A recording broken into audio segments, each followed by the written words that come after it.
Olá, tudo bem? Seja bem-vindo a mais um podcast da Catedral.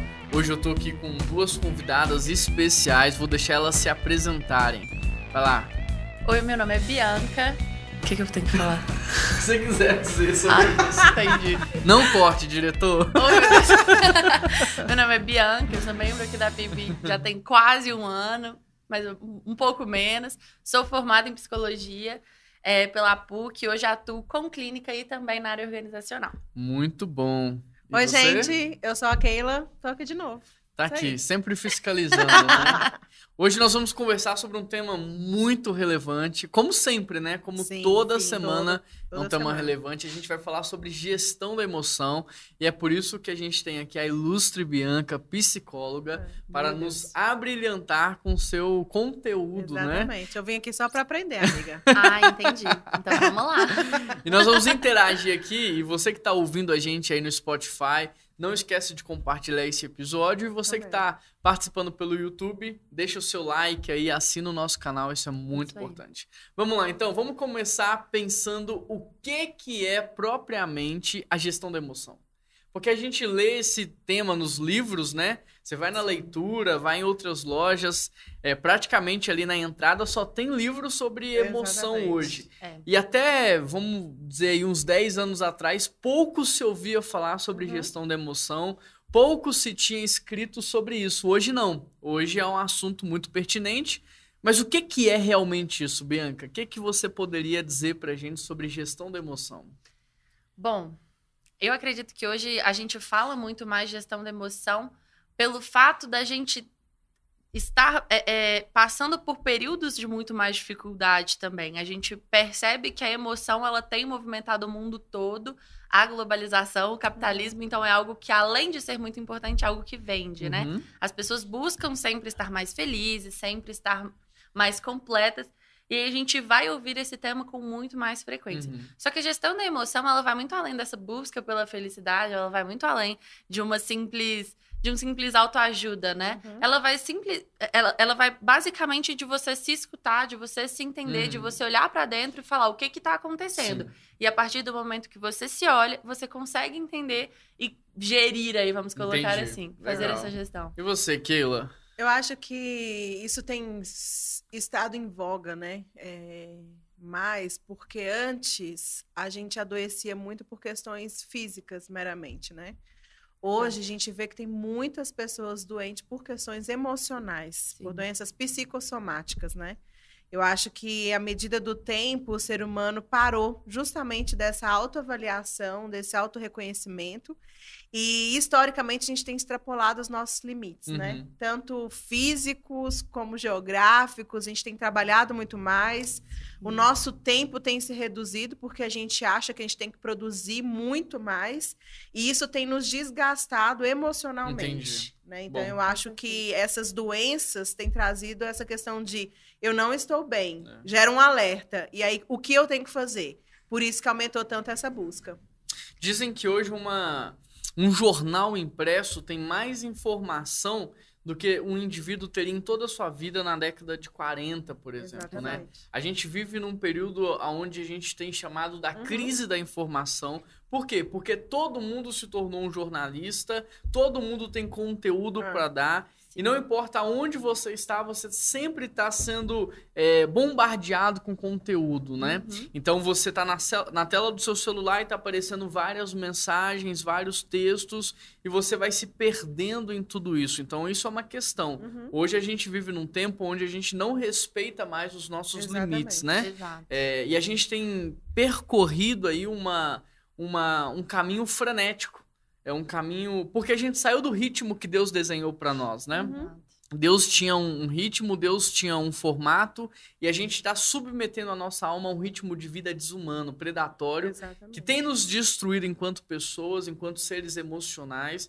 E talvez, como a Bianca falou, por causa disso, esse tema tá tão vivo, né? Porque as pessoas estão, assim, Sabe quando você tá afogando e que você precisa pegar em alguma coisa para sair daquilo? Acho que as pessoas estão... A sensação que eu tenho é essa. As pessoas estão se afogando e elas estão precisando encontrar alguma coisa que faça elas respirarem. Por causa disso, hoje se paga 40 mil num curso sobre meditação, sobre respiração, sobre dormir melhor, porque as pessoas estão doentes emocionais. Bom, partindo para a prática, então... Como fazer essa gerência da emoção, né? Porque, por exemplo, eu fiz administração. Gerenciar recursos, gerenciar dinheiro, gerenciar pessoas, por mais desafiador que seja, a gente tem noção. E a emoção? Como é que a gente pode, na prática, gerenciar o nosso emocional? Eu acho que a gente tem que avaliar primeiro muito o ambiente que a gente está. Eu acho que isso é um dos principais pontos. O ambiente, ele gera e impacta diretamente em como a gente vai reagir com o resto do nosso corpo, da nossa vida e das outras áreas. Então, o ambiente é você avaliar e falar assim, esse ambiente, ele tá tóxico, esse ambiente, ele tá positivo, ele tá tranquilo, como que ele está? E se o ambiente, às vezes, está frenético demais também, o que eu posso fazer aqui neste ambiente, né? E às vezes a pessoa, ela se encontra tão afogada que ela não consegue perceber o ambiente, as pessoas com quem ela está lidando. Então, isso é muito importante, porque os limites, eles não vêm só para as informações, eles às vezes vêm para algumas pessoas, eles vêm às vezes para alguns tipos de relação, ou até mesmo a profundidade dessa relação, né? A intimidade que essa relação vai gerar. E aí o ambiente, ele é muito importante aí para a gente começar a pensar, bom, eu preciso estar melhor. Onde que eu posso estar melhor? E a partir disso, a gente busca outros tipos de ajuda. A terapia, entre outros tipos de terapia, né? Não trago aqui só a psicologia em si, né? Mas existem tipos de terapia que podem auxiliar, sim. Esqueci o nome do médico que eu vou, mas que é uma terapia alternativa também, que é muito, muito interessante.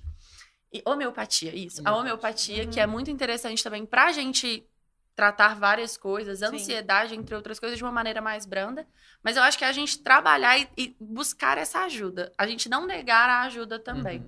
São formas aí da gente poder gerenciar. E você, Keila, o que você pensa, assim? Eu acho que essa análise do ambiente é importante e também acho a autoanálise, né? De você começar a diagnosticar em si mesmo aquilo que tem te atrapalhado e não. E fazer a lixeira, né? Que eu acho que é uma coisa que a gente parou de fazer. A gente parou de reciclar os nossos pensamentos. A gente está muito imerso nas coisas e a gente só absorve. A gente virou só esponja, né? A gente vai absorvendo do outro, vai absorvendo do ambiente. E a gente chega em casa, às vezes, sobrecarregado. E a gente não tem aquele momento de falar assim, ok, eu vou deletar isso, vou deletar aquilo, isso aqui não importa, essa consideração para mim eu rejeito. E você ressignificar as coisas, né? Pelo contrário, a gente dorme pesado e, na verdade, a gente não dorme porque a gente está tão cansado, tão esgotado, tão cheio de coisas que a gente não tem um momento de paz. Então, acho que uma das coisas é essa autoanálise de você perceber as coisas que estão sendo negativas, trazer esses questionamentos e iniciar aí com uma lixeira. Interessante. A Bianca trouxe aqui a questão do ambiente, a Keila trouxe a questão da lixeira e eu vou trazer a questão do indivíduo, né? A sua identidade. O quão importante é você saber quem de fato você é. Porque quando você sabe quem você é, você não se prostitui com uma opinião alheia, né? Você não se permite entrar numa competição desnecessária. Então, por exemplo, eu quero que você use a sua imaginação aí, imagine um leão deitado, dormindo. É assim que a gente está acostumado a ver o leão, né, no zoológico, deitado e dormindo. E aí eu queria que você imaginasse 2 cachorros chegando perto dele, cutucando ele com a pata e propondo uma corrida. E aí, vamos ver quem corre mais rápido? Vamos ver quem chega lá mais rápido? Qual que é, na opinião de vocês, a reação do leão? O que vocês acham que o leão vai fazer? Ele não vai fazer nada, ele vai continuar Ele não dormindo. vai fazer nada. Por que ele não vai fazer nada? Ele precisa provar pro cachorro quem corre mais rápido? Não. Isso é muito claro pra ele, ele sabe quem ele é, ele não precisa provar nada pra ninguém. Então ele não vai se dar o trabalho de entrar numa competição desnecessária, ele não vai gastar energia com algo desnecessário, pelo contrário, ele vai estar focado no que ele tá fazendo. Exatamente. Então quando a gente não sabe quem de fato nós somos, tudo que é dito a nosso respeito é isso, a gente é uma esponja, vai absorvendo. Exatamente. Ah, então quer dizer que eu sou introspectivo? e eu vou absorvendo, e às vezes eu não sou, mas eu vou me tornando porque aquilo. eu supervalorizei o que o outro falou a meu Você respeito. acredita Eu naquilo. acredito naquilo, e tudo que eu acredito, mentalizo e torno como verdade, padrão de pensamento modela comportamento. Então, quando eu não sei quem sou, tudo que dizem a meu respeito eu absorvo. Quando eu não sei quem sou, o tempo todo eu tô competindo. Eu tô competindo porque eu preciso provar. Eu preciso provar que eu sou bom. Eu preciso provar que eu sou capaz. Sim. Eu preciso provar que eu mereço estar nesse emprego. E, gente, quem vive competindo vive uma vida frenética, desumana, predatória e suicida. É uma missão Sim. suicida. Então, a gente trouxe aqui agora 3 pontos para você avaliar aí na sua vida. Você que está ouvindo no Spotify, você que está ouvindo no YouTube, avalie isso. Primeiro, sua identidade.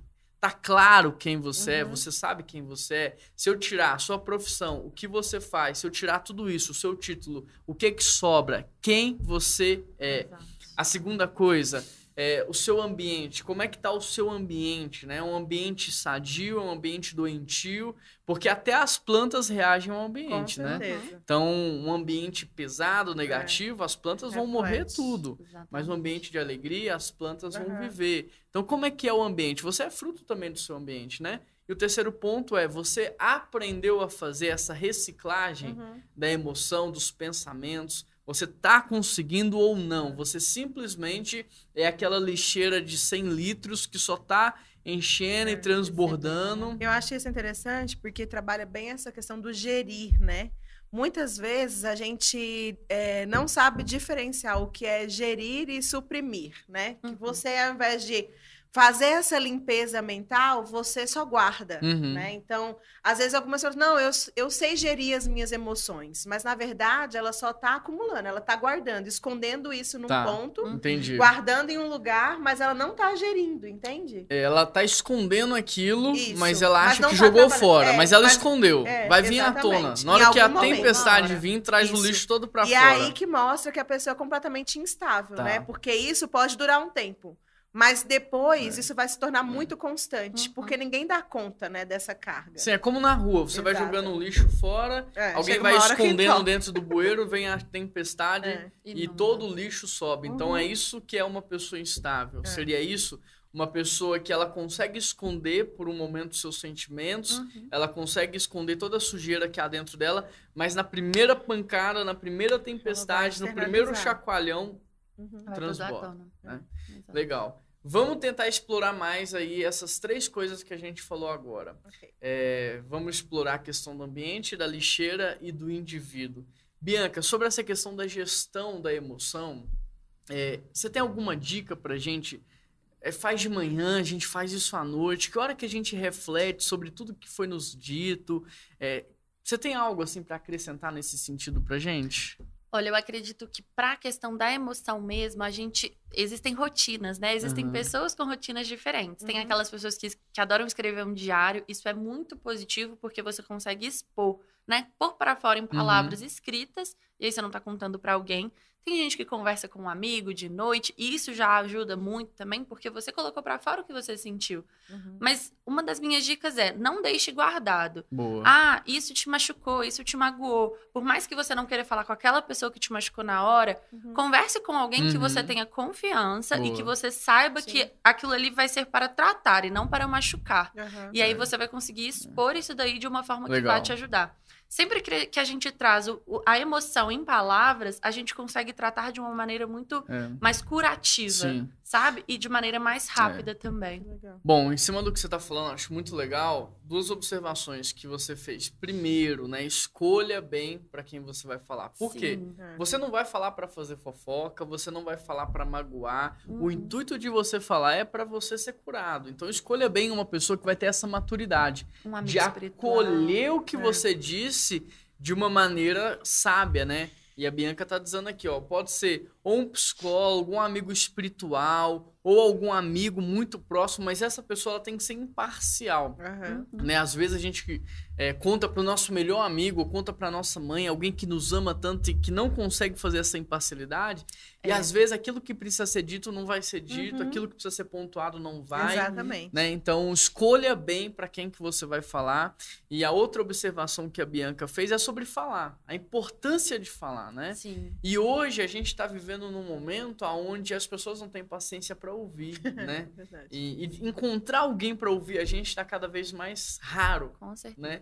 Então, cultive relacionamentos intencionais, né? Cultive relacionamentos intencionais. Às vezes a gente, naquela fobia, mas naquela correria da vida, a gente não é intencional nas nossas amizades. Sim. Então, a gente está sempre esperando alguém nos convidar, alguém nos envolver, e eu não sou intencional. Bom, se ninguém te convida para fazer nada, convide você. Se ninguém te abraça, abrace você. Se ninguém fala com você, fala você. Mas seja intencional em construir relacionamentos, né? E olha, quando a gente tem muito amigo, a verdade é que a gente não tem amigo nenhum. Amigo de verdade a gente conta nos dedos da mão. Então seja muito intencional. Não seja aquela pessoa do povo, né? Não sei se é essa a expressão, mas aquela pessoa amigo de todo mundo. Não, tenha os seus amigos de verdade, seja intencional, porque você vai precisar falar e você precisa falar com alguém que tem sabedoria, mas alguém que está disposto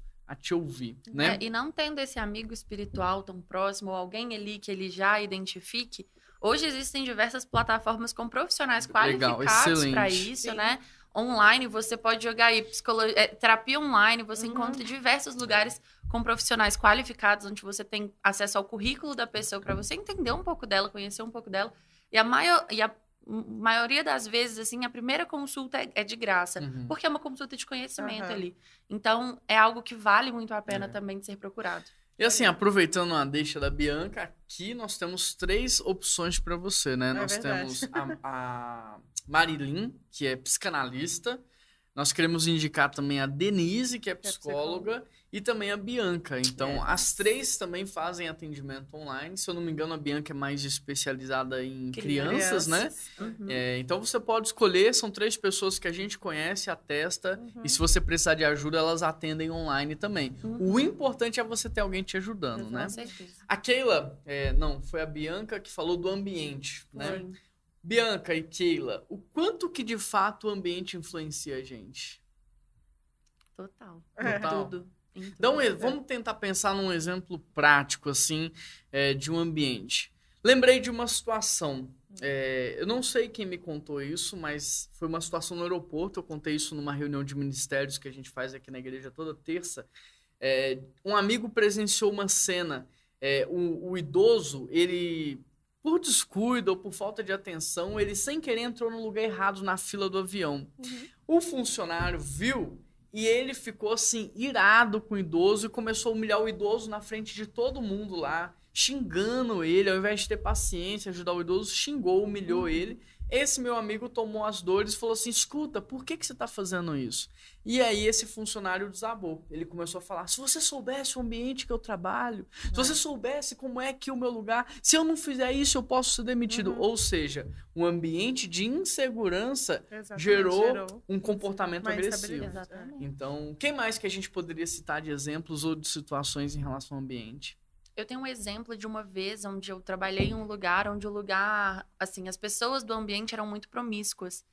E era muito palavra torpe, era um ambiente muito ruim de se estar. Eu trabalhei lá por 6 meses porque eu não consegui permanecer no lugar. Então eu entrei, tentei dar o melhor de trabalho, mas vendo o ambiente eu chegava tão pesada todos os dias em casa. E eu falei, eu não dou conta mais. E pedi o meu desligamento. Então, assim, conversei, falei, ó, já estou buscando outra oportunidade por sentir o peso diário, assim, de voltar para casa por estar em um ambiente pesado. Foi conversado, várias medidas foram tomadas, mas nada mudava, tudo era uma piada torpe, tudo era muito pesado, e o ambiente acabou ficando tão ruim que eu falei, não dou conta mais, e pedi para sair. Exatamente pelo peso. Exatamente. Eu acho que interessante que a gente sempre externaliza o ambiente, né? Mas muitas vezes a nossa casa revela também um ambiente completamente instável, né? Então, se o marido sai de casa e ele não tem a segurança de que o marido ou esposa, né, tanto faz, se a pessoa sai de casa e não tem a segurança de que ela vai voltar para casa e ela vai ter um momento de paz, a tendência dela é não querer voltar, a permanecer por várias horas de trabalho, né? Então, a gente tem que construir também o ambiente da nossa casa, um ambiente de paz, de harmonia, ter essa verdade nos relacionamentos, de ter um horário de sentar e conversar, porque fica no ar, né? As coisas, a gente fala assim, não foi dito, mas está no ar e pesa. Então, a gente tem que trazer também isso de forma intencional para os nossos ambientes. Então, isso gera também os nossos filhos. Então, às vezes, quando eu estou irritada, eu irrito os meus filhos e aí eles me irritam, eu irrito meu marido e aquilo vira um caos. E quando a gente percebe, o negócio já desandou de um jeito. Então, assim, a gente tem que guardar também o nosso ambiente com a promoção das nossas atitudes, né? Então, a gente falou do ambiente agora e a dúvida que me gerou é o seguinte, num ambiente ruim, né, claro, da nossa casa, eu acho que a gente tem uma aliança, a gente tem uma responsabilidade de mudar aquele ambiente. Com certeza. Mas num lugar de trabalho, num lugar de estudo, quais são as opções? A gente sai, a gente tenta mudar, como que a gente lida num ambiente desse? Eu acredito que a gente tem várias opções aí, né? A gente tem a opção, sim, de sair, se aquilo ali não está te fazendo bem e você vê que não tem forças para lutar contra aquilo ali naquele momento, você pode, sim, se retirar daquele local, pedir transferência, né, de faculdade, de trabalho, ou mudar de trabalho. Mas existe a possibilidade também da gente tentar mudar esse ambiente. Sim. E eu sei que a gente tem um Deus que pode e muda, certeza, né? E move montanhas. Então, acho que a partir da oração a gente consegue orar para aquelas pessoas e ir transformando aquele ambiente. E principalmente pedindo sabedoria para Deus de como que a gente vai fazer isso, né? Porque às vezes nesses ambientes difíceis as pessoas são mais reativas, existem reações que a gente não sabe controlar.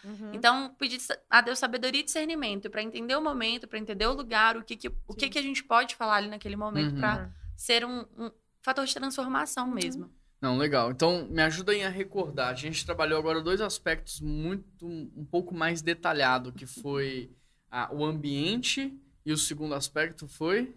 A lixeira. A lixeira, né? Agora a gente vai tentar trabalhar um pouquinho mais a questão da identidade, né? Como é que a gente descobre? Essa é a pergunta do milhão, né? Quem consegue responder essa pergunta muda de vida. Como é que a gente descobre a nossa identidade? A gente fez um podcast, se você não ouviu, volta lá no nosso Spotify. Foi o primeiro, né? Foi o primeiro podcast, a gente falando, verdade, falando sobre identidade. Então, retoma lá que você vai ter todo o conteúdo. O segundo também é muito interessante, que é propósito. Exato. E um assunto está relacionado com o outro, assiste lá. Eu acho que essa questão da identidade evidencia muito quando a gente volta para o nosso Criador, para quem nos fez, né? Exato. Então, Deus nos fez seres relacionais com o único propósito de revelar a glória dele para as outras pessoas. Então, quando você tem esse encontro com Cristo, você ressignifica a sua história, a sua identidade, você sabe quem você é, o seu propósito, a sua filiação, e isso muda tudo. Então, qualquer objeto, ele tem a sua definição, o seu propósito dado por quem o criou. E nós também, não é diferente. Então, a nossa identidade está completamente ligada ao nosso relacionamento com Deus e ao nosso conhecimento de quem Ele é. Com certeza. E você, Bianca? Assino embaixo. Interessante porque quando o médico chega ali pro pai, né, ele entrega... Pelo menos assim, no meu caso foi isso. O médico veio e me mostrou a criança antes de mostrar pra Keila. E depois entrega pra mãe. E é nossa responsabilidade falar para aquele recém-nascido qual é o nome dele. Ele nasce sem um nome, né? Até aquele momento ele não sabe quem ele é. E você vai dizer para ele, olha, você é o Noah, você é o Nathan, você é a Bianca, você é a Keila. Esse nome que eu tô dando para você é por causa disso. A sua família é uma família que tá relacionada a este propósito. E você confere para essa criança tudo isso. Então, no momento em que a gente volta pro pai, ele revela para nós a nossa identidade e isso é muito libertador. Bom, a gente está caminhando já para o final, né? A gente tem pouco tempo agora para encerrar, mas só para a gente explorar um pouquinho mais essa questão de não... qual a palavra que você usou? Guardar? Suprimir. Né? Para você não suprimir, mas para você de fato gerir. Eu queria que você pensasse assim, e talvez até anotasse, como a Bianca falou, que é bom anotar. Anota tudo que disseram a teu respeito, sabe? Sim. Anota tudo, desde que você se lembra por pessoa. Começa a anotar lá tudo que disseram a seu respeito. Sim. E coloca isso diante de Deus. Fala assim, Deus, eu sou isso daqui. eu sou bagunceiro, eu sou atrevido, eu sou egoísta, eu sou isso daqui. Se eu sou, então eu peço ao Senhor que trate o meu caráter, que o Senhor ressignifique a minha identidade. Começa a colocar à prova isso diante de Deus, sabe? Começa a trazer para Deus ali as suas emoções. Por exemplo, às vezes você acha que tá todo mundo te perseguindo, mas é uma coisa que você criou. E não é verdade. Então coloque isso diante de Deus, esse sentimento. Deus, olha, eu tô anotando aqui porque eu acho que tá todo mundo me perseguindo, ou eu acho que ninguém gosta de mim. Tá aqui, eu escrevi isso. Isso é verdade, Deus? Isso tá correto?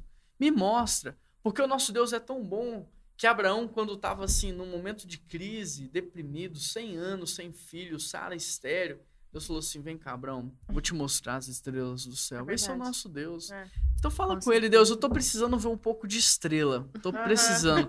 Me mostra sobre a minha identidade as estrelas do céu. Me mostra sobre tudo que está acontecendo para mim, as estrelas do céu, para que eu seja movido por aquilo que vem do Senhor e não por aquilo que está à minha volta. Levanta pessoas, homens e mulheres do Senhor, que eu vou confiar. Pessoas que são idôneas, que são íntegras, que estão interessadas e compromissadas com o meu crescimento, para me ajudar nesses conflitos. Com certeza. Né? Que mais, assim? Vamos fechar com considerações finais aí. O que vocês eu acho que teriam a uma dizer? frase que a gente trabalha muito aqui na igreja, ela é o resumo, assim, da gestão da emoção. Que é padrão de pensamento, modela comportamento e comportamento autoriza habitação espiritual. Então, assim, a Bíblia, ela é o nosso norte, né? E ela nos orienta que essa gestão da emoção, ela tem que ser feita pela renovação da nossa mente. Então, em Romanos fala isso.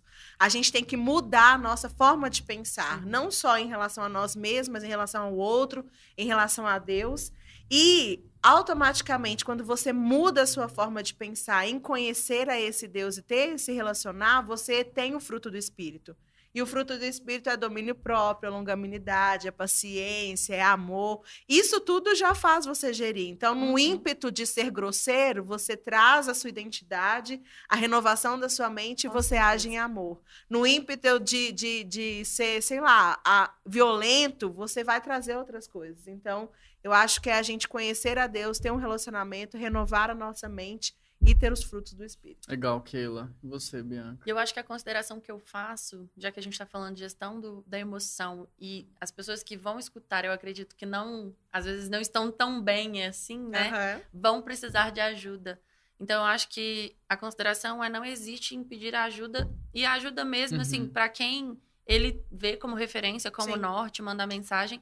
E eu voltando, além disso, no ambiente, né? A gente não encontra essa ajuda em qualquer tipo de ambiente. Então, tem lugares específicos e eu tenho certeza, assim, que Deus, ele direciona a gente para os lugares certos, nos momentos certos, com as pessoas certas. Então, é pra gente pedir essa ajuda mesmo para as pessoas certas e nos lugares certos também. Muito bom. O Augusto Cury também tem um livro, deixar aqui de indicação, se eu não me engano, chama Gestão da Emoção, esse nome, né? E nesse livro ele aborda muito sobre a janela killer e a janela light, né? Que é a janela de morte e a janela de luz, de vida, né? Eu acho. Positivas, né? E ali ele aborda de maneira mais técnica e ajuda as pessoas a fazer esse tipo de gestão.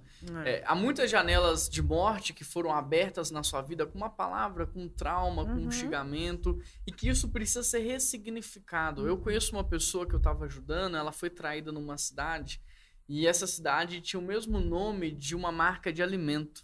Toda vez que ela via aquela marca de alimento no supermercado, ela entrava em pânico, ela chorava, porque ela associou aquele nome à traição.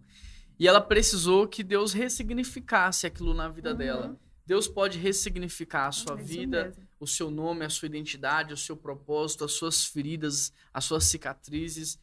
Deus pode fazer isso, se você permitir, se você deixar. Agora, Deus, ele não quer só agir de modo sobrenatural, fazendo milagre, porque milagre vicia. É verdade. Mas Deus quer, inclusive, usar os seus filhos aqui na Terra, pessoas que ele criou e capacitou para te ajudar. Então, esteja assim, disponível, esteja aberto e procure ajuda. Eu tenho certeza que você vai sair dessa, viu? Com certeza. Obrigado, gente. Obrigado, Bianca. Obrigada. Obrigado, Aquila, aí, pela participação. Foi um tempo juntos. bom, de qualidade. Eu espero que tenha abençoado a sua vida. E, por favor, seja usado por Deus aí compartilhando esse episódio no seu grupo de WhatsApp, divulgando esse trabalho aqui, porque o intuito disso é te ajudar, é fazer o bem para você. E se você tá no YouTube, deixa o seu like e assine o nosso canal. Assinando o canal, você dá um grande empurrão para que esse trabalho alcance muitas vidas. Combinado? Deus abençoe você, um grande abraço e até semana que vem. Até lá, pessoal!